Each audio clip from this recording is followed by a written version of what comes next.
Hi, my name's Darren. I am co-founder at Empool. I'm giving you some really high-level basic training on growth-driven design. This is our final video in the series. It's around doing research. Research is an absolute important part of the growth-driven design methodology. The reason being is that growth-driven design is the decisions you make are driven by the users. So you need to see how users behave, and then that helps you decide what you need to do to your website or to your marketing. And then when you decide what you want to do, when you have an idea, you design an experiment to test to see whether that is a good idea or a bad idea, whether your hypothesis is correct. And the only way to test this is by doing research. So there's research to do when you are deciding what to do. There's research to do once you've decided what to do to test whether your idea was good. So research is a really, really important part of the growth-driven design methodology. And so the first part of research is starting with user questions. So often you need to find something out. For example, why are people not checking out from our shopping cart? And you go straight into doing research. You jump into looking at heat maps, and you do user surveys and so on. And people forget to actually rephrase what you need to research into user questions, because this is essentially asking the user what their opinion is, so that your website becomes user-friendly and user-driven, and not kind of designer-driven or developer-driven. So it's simply taking those questions you have, those things that you need to research, and rephrasing them into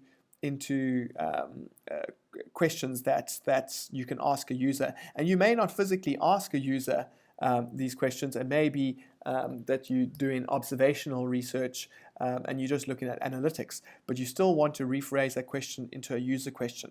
So there are 4 phases or 4 steps to follow. First of all is, what is the challenge or friction that you're trying to solve? So what is the research that you want to conduct? Then come up with your discovery questions. So come up with questions relating to that challenge. These are often why questions. So using that example, not enough people are going to your product page. So your discovery question might be, why are users not going to the product page? You now want to change each of those questions that you have, discovery questions you have, into user questions. And that's simply phrasing that question in a way to not lead the user. So for example, you may want to say, if you were on the homepage, how do you find out what we do? Because that's essentially why are they not going to the product page? Or they may be going to the About Us page because they find that more enticing. And then once you know what your user questions are, that will allow you to then select your research method. So I've come up with a really simple table here on the 3 different research methods, qualitative, observational, and quantitative. And I'll take you through each of these. So first of all, qualitative is where you collect direct feedback from users, from the user point of view. So you do this when you want to find out why they behave that way, and when you want them to answer specific questions. So the type of tools that you can use here: interviews, you can do surveys. They can be email surveys, on-page surveys, slide-up surveys. You can even use the website chat function where you chat to people live on your website. You can do card sorting, secret shopping, internal interviews, or you can review support tickets and actually see what users are asking on those support tickets. There's a couple of tools that you can use to help you do this. For example, usertesting.com, SurveyMonkey to do surveys. HubSpot will enable a lot of this function. For example, website chats and kind of on-page surveys and so on. And then Qualaroo as well. When it comes to observational research, this is when you kind of want to observe users behaving in the wild. So you want to see how they interact, see what is causing them confusion.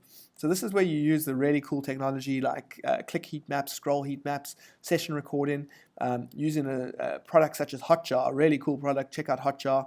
And once again, you can use user testing as well to get those session recordings and user feedback.